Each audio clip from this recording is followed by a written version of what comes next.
Good evening, good afternoon sa ating mga kahigalaan, no? So, nandito na naman tayo ngayon. Update tayo. Ito yung mga sasakyan nating pangkabuhayang pampamilya. Alright, so bago natin papakita sa inyo, pray muna tayo. Lord God, maraming salamat po sa biyayang binigay niyo po sa akin sa pang-araw-araw. Gabayan niyo po ko, Lord, para makapagpatuloy po ako sa aking mga ginagawa. Itong lahat ay alay sa iyo. In Jesus' name, I pray, amen. Lord, gabayan nyo din yung mga subscribers, yung mga followers ko, pati na din yung mga family na bawat isa, at yung mga nakabili ng sasakyan dito sa amin. Itong lahat ay alay sa in Jesus' name I pray, amen. Alright, walang intro, walang outro mga galaan. Inaubo na ako dito. So ito yung mga stocks natin for today. Alright, so mayroon tayo ditong mini dump dump truck, no, Isuzu. Ayan. Okay, so sa mga naghahanap nito, at mayroon din tayong mga ready to go na mga pick up. Ayan. Ayan, ito makikita nyo. At mayroon pa ding pang farmers, no? Ito yung para sa ano ata to? Sa tawag nito, sa mga ano ba ito? Hindi na ako marunong nito. Sa farm nga, sa farm, sa mga humay, no? Sa mga palay. Ayan, ito yung driver natin. Driver for today, Miming. Alright, no? Anyway, so ito. So kung magkano din to, mura lang din to, 200 plus. Okay, ito. So ito mga igala, no? So mayroon din ditong pick up, scrum model, scribe type. Okay, ito din D63, mura lang din ito, no? So below 200 plus na to. Ayan. At ito pa. So mayroon pa din tayong pick up, at ito ipapakita ko sa inyo mamaya, Stingray, dahil maganda din yan. Kita mayroon pick up na carburetor type, scrum, no? Cat eye yung tinatawag. Mayroon ding mga round eye, ano dyan, 4-wheel drive, 2-wheel drive available with canopy and without canopy. Ayan na. So tingnan nyo, no? So yung stocks natin ngayon, medyo out of stocks tayo ngayon kasi dami nang bumibili. So by next week dadating yung mga container natin. So as of now, ito muna yung available natin na stocks, no? D64B ito, sold na po to. Kunin na to by next week, ano? Ayan. So napakamura lang, for only just 220. Gas and go, lahat mayroon pa yan. So lagyan pa yan ng roof rack sa itaas, no? Tapos ito naman D64B din as is na running. Napakamura lang dito, for only just 160. Mapapasa inyo na. So yung mga ano natin as of now, ito muna yung mga stocks natin, no? So medyo wala mo ng stocks, sa Bisaya nagkahurutan. Ayan, so doon yung painting area. So as of now, wala mo ng ano, basta next week mayroon na tayo dadating dito. Ayan.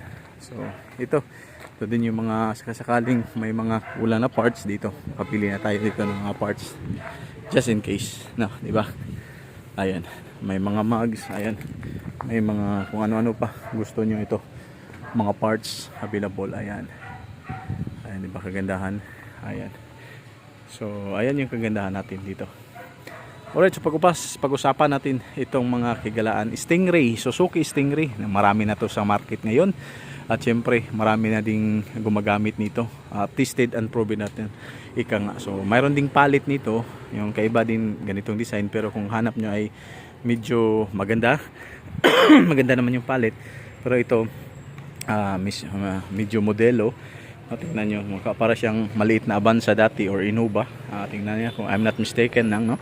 Para sa akin lang yan. Anyway, ito Suzuki Stingray mga higala. Papakita ko muna, walk around ko kayo, no? Black ang kulay, medyo madumi lang. So ito, siniservice to ng kaibigan natin, no? So pero for sale din to. Pero syempre yung presyuhan nito maganda din. Kasi maganda din yan, di ba? Original lahat, mags, original Japan, napakatibay yan. Ayan. Ayan, mamaya buksan natin. Mayroon rin visor sa itaas ito. Okay, so mayroon dadating na container by next week. Mayroon ding Stingray, pwede din kayo makakuha ng katulad nito. Ito naman is mura lang, no? Kung gustuhin nyo, for only just 280 ito, no? So ganitong mukha, ganitong model, no? So ipapakita ko sa inyo yung 280 natin sa loob. Right, so ito ang kanyang loob. Tingnan nyo, napaka mimis, no? Maganda. Mayroon siyang center console. Ayan, ito kang armrest. Ayan yung harapan nito. At dito naman yung likuran. No, so maluwag sa spacious. Ayan, tingnan niyo, tapos mataas yung ceiling. Ayan, di ba? Tapos ito naman sa kanyang likuran, mayroon pa namang dito, ayan. So mga dalawang malita, maliliit, malaki, pwede ito.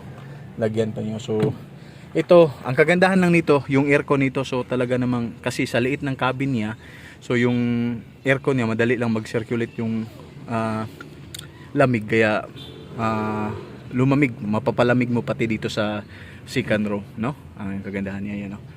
Ayan yung ano, ika nga,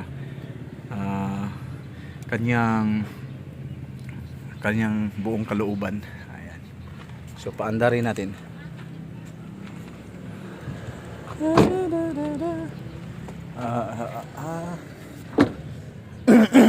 Ito. Ito ay push button. Ayan. Ito na yung kanyang susi. So remote control, lock and unlock. Push button. So, ano ba yun? Ayan. So bali, push mo lang yung brake. Isang push mo dyan, andar agad yan, start agad yan. Tingnan niyo, di ba? So automatic 4x2 drive, aircon. Ayan. So ito yung kanyang aircon. Tapos 2 din, touchscreen. Pwede na to. So lagyan pa to ng camera. Napakalakas ng aircon, no? Tingnan nyo tong kanyang loob, no? Napakaganda yung dashboard. Ayan. Dashboard nito. Di ba? Dito sa itaas, ayan. So power steering syempre. Yeah. Kagandahan nito is napaka ano lang, 86,824.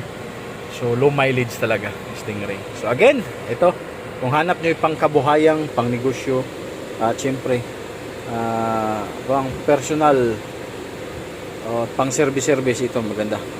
Auto reverse drive, katulad. So automatic, napakasarap i-drive, i-maniho. Ayan, syempre spacious, pati dito maluwag para sa akin. Kung hanap nyo yung pang service pang pamilya, automatic ito, no? So goods na to. Okay, kung service, mas maganda to para sa akin compared mo sa van type, no? Kahit mga ano, kasi yung makina nito RO6 naman D17. Ayan, napakaganda pagka ano, tingnan mo. Diba? Diba? Ayos pagka convert, at saka yung dashboard maganda. Alright, so hanggang dito na sa ating vlog. Sa mga naghanap dito at gustong magkaroon ng sakyan, tawagan nyo ako 0945-391019. Again, 0945-391019. This is your boy Higala signing out. May God bless you all. God bless. Bye bye. Low mileage talaga,